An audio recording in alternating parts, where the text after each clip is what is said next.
नमस्कार. मी प्रल्हाद कचरे. आपण पाहत आहात विधी साक्षरता.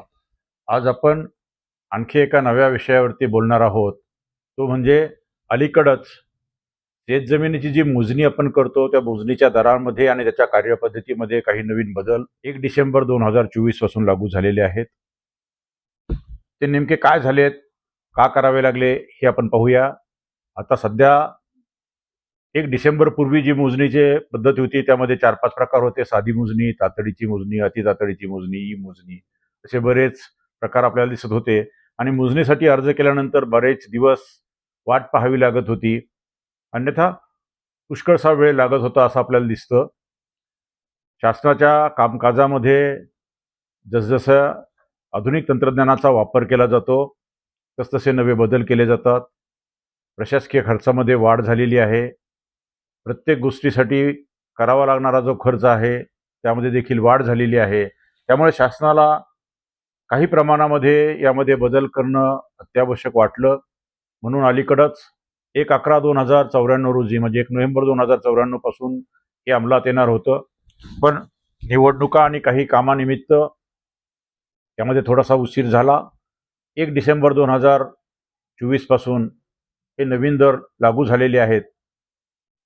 त्यासाठी जमाबंदी आयुक्तांनी एक परिपत्रक काढून ही माहिती प्रसृत केलेली आहे.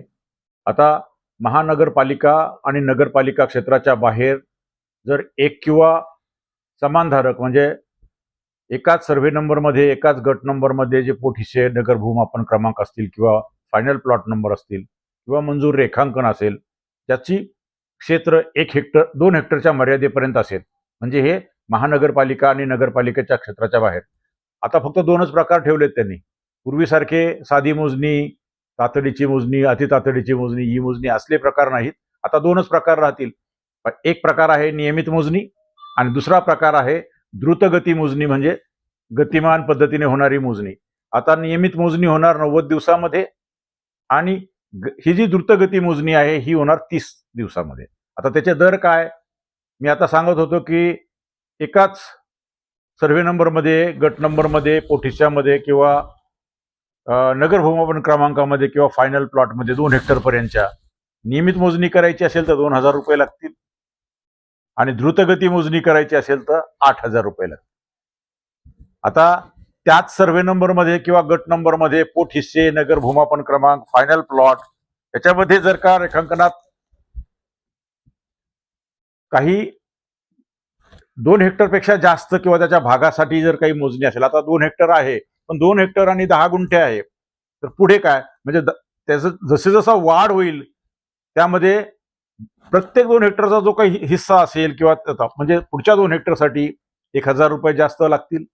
नियमित मोजणीसाठी म्हणजे 2,000 लागत होते तिथे आता अधिक 1 3,000 आणि द्रुतगतीसाठी आणखी 4,000 वाढतील. अशा पद्धतीने नगरपालिका किंवा महानगरपालिका क्षेत्राच्या बाहेर जी मोजणी करतो त्यासाठीचे दर आपल्याला दिसतात. आता हेच नगरपालिका क्षेत्रामध्ये किती आहेत. आपण जिथे 1,000 पाहिले होते तिथे 3,000 असतील आणि जिथे 8,000 पाहिले होते तिथे आपल्याला 12,000 दिसतील. तिथे जर का पोटहिस्से किंवा त्या 2 हेक्टरपेक्षा जास्त.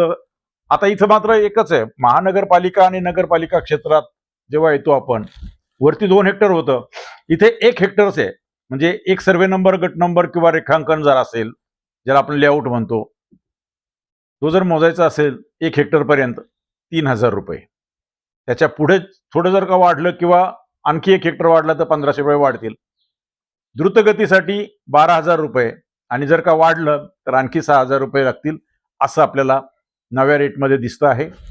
आता काही कंपन्या अर्ज करतात, इतर संस्था अर्ज करतात, निरनिराळे प्राधिकरण अर्ज करतात, महामंडळं आणि भूसंपादनाची संयुक्त मोजणी केली जाते. अशांच्या बाबतीत जर का आपल्याला दर पाहिजे असतील तर त्याच्यासाठी देखील जे दर महापालिका हद्दीत आपण देत होतो तेच नियमित मोजणीसाठी 3,000 रुपये आणि द्रुतगती मोजणीसाठी 12,000 रुपये हे 1 हेक्टरच्या मर्यादेपर्यंत लागतील. 1 हेक्टरपेक्षा जास्त जर का असेल त्यासाठी 1,500 रुपये नियमित मोजणीसाठी आणि 6,000 रुपये द्रुतगती किंवा तातडीच्या मोजणीसाठी लागतील. कोर्ट कमिशन मध्ये जर का मोजणी करायची असेल, सामिलीकरण म्हणजे ज्याला आपण अमाल्गामेशन म्हणतो त्यासाठी मोजणी करायची असेल, कोर्ट वाटपामध्ये मोजणी करायची असेल, पोट हिश्श्याची मोजणी करायची असेल तरी देखील वरचेच दर लागतील. मात्र पोट हिश्श्याच्या बाबतीत पहिला पोट हिस्सा मोजण्यासाठी वरचे दर लागतील. त्याच्यानंतरचा जो प्रत्येक पोट हिस्सा असेल त्याच्यासाठी 1000 रुपये लागतील आणि द्रुतगती मोजणी करायची असेल तर त्याच्यासाठी 4000 रुपये लागतील. असं साधारण फीची आकारणी आहे. नियमित मोजणी मी सांगितलं आपल्याला 90 दिवसात साधारण मोजणी झाली पाहिजे.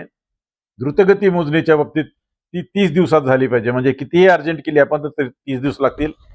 जेव्हा पुनर्भेट मोजणी करायची असते, एकदा मोजणीला आले त्यावेळेस मोजणी होऊ शकली नाही काही कारणाने, पुन्हा तुम्ही त्यांना विनंती केली आहे, पुनर्भेट मोजणीला येत आहेत किंवा झाली मोजणी आणि तुम्हाला नाही ते त्याच्यात काहीतरी अडचणी आहेत आणि तुम्ही अर्ज करून पुन्हा पुन्हा भेटीसाठी बोलवतायत, हद्दी खुणा दाखवायच्या आहेत. पुनर्भेट मोजणीसाठी मूळ मोजणीच्या वेळी जेवढी रक्कम भरली होती त्याच्या 50% किंवा 10,000 रुपये यापैकी जी कमी असेल ती रक्कम भरायची.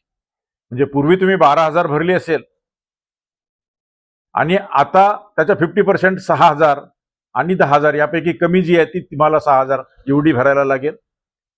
अनेकदा असं होतं की मोजणी झाली आहे पण ती मान्य नाही आणि म्हणून वरच्या अधिकाऱ्याने मोजणी केली पाहिजे. एकतर सर्व्हेयरनं मोजणी केली ती मान्य नाही, तुम्हाला ती मोजणी उपअधीक्षक म्हणजे डेप्टी सुपरिटेंडेंट किंवा नगर भूमापन अधिकाऱ्याकडून करून पाहिजे. जी पूर्वीची मोजणी केली होती ती त्यावेळेस जे मूळ दर भरला होता आपण वरच्या तक्त्यात सांगितल्याप्रमाणे आता त्याच्या 3 पट भरायला लागेल. आणि तुम्हाला जर असं वाटलं की नाही उपअधीक्षकने केली ती पण मान्य नाही, आता अधीक्षकने केली पाहिजे, तर तुम्हाला 5% म्हणजे मूळ मोजणीच्या आकाराच्या किंवा त्याची जी मोजणीची फी आपण भरली त्याच्या 5 पट रक्कम भरावी लागेल. म्हणजे एकूण अशा पद्धतीने हे दर वाढलेले आहेत.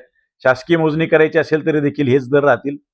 फक्त ज्याच्यामध्ये शासनाने सूट दिलेली आहे की ही शासनाची मोजणी ही विनाशुल्क करण्यात येईल, त्याच्या बाबतीत जर तसे काही स्पेसिफिक आदेश असतील तर ते चालू राहतील असं देखील यामध्ये म्हटलेलं आहे. अनेकदा गुंठेवारीची मोजणी करावी लागते. त्यासाठी महाराष्ट्र गुंठेवारी विकास नियमाधिकरण श्रेणीवाढ आणि नियंत्रण अधिनियम 2001 असा एक अधिनियम आहे. तेव्हा या बाबतीत देखील भूखंडाची जी आता आपण मोजणी पाहिली, रेग्युलर मोजण्या ज्या पाहिल्या त्याचे दर जे पाहिले, जर ते नगरपालिका क्षेत्राच्या बाहेर असेल तर ते दर त्याच्या 1.5 पट, नगरपालिका क्षेत्रात असेल महानगरपालिका क्षेत्रात असेल तर त्या ठिकाणी जे दर असतील त्याच्या 1.5 पट असं आपल्याला या ठिकाणी दिसतं. आणि जसं जसे भूखंड वाढतील त्याप्रमाणे मग त्याचं कॅल्क्युलेशन केलं जाऊ शकेल. अशा पद्धतीनं 1 डिसेंबर 2012 पासून हे मोजणीचे दर सुरू झालेत. आता यापुढे 2च मोजण्या असतील आणि नियमित मोजणी 30 दिवसात, तातडीची मोजणी किंवा ज्याला आपण द्रुतगती मोजणी असा शब्द इथे वापरलेला आहे ते 90 दिवसात झाली पाहिजे आणि त्याचे सरळपणे आपल्याला हे 3 टेबल या ठिकाणी दिसत आहेत. अशा पद्धतीनं हे मोजणीच्या बाबतीत जे नवीन बदल झालेले आहेत आणि 1/11/2024 पासून ज्यांचे अर्ज दाखल झालेत त्या सर्वांना हे दर लागू राहतील असं देखील त्यांनी जाहीर केलेलं आहे. तेव्हा ही नवीन माहिती आहे. हे जे परिपत्रक आहे हे आपल्या सर्व मेंबर्सना म्हणजे जे ज्यांनी मेंबरशिप घेतलेली आहे, सबस्क्रायबर्सना नाही मेंबर्सना, त्यांच्या मेलवरती पाठवण्यात येईल किंवा त्यांच्यासाठी कम्युनिटी टॅबवर मेंबर्स म्हणली जो बार आहे त्यामध्ये उपलब्ध असेल. जे मेंबर नसतील त्यांनी आपला 79 म्हणजे 79 नंबरचा व्हिडिओ पाहावा आणि मेंबरशिपबाबतचे नियम समजावून घेऊन नियम करावा किंवा आपल्या व्हिडिओच्या खाली जॉईन बटन आहे त्या जॉईन बटनवर जाऊन आपण त्या ठिकाणी आवश्यक वाटलं तुम्हाला तर मेंबर व्हायला हरकत नाही, आपल्याला हे सगळं मिळत राहील. मात्र त्यामध्ये सिरियस लर्नर मेंबर आणि अबोव त्यांच्यासाठी सुविधा उपलब्ध आहे. बाकी अशाच महत्त्वपूर्ण माहितीसह किंवा माहितीपूर्ण व्हिडिओसह आपण लवकरच भेटूया. तोपर्यंत मी थांबतो. धन्यवाद.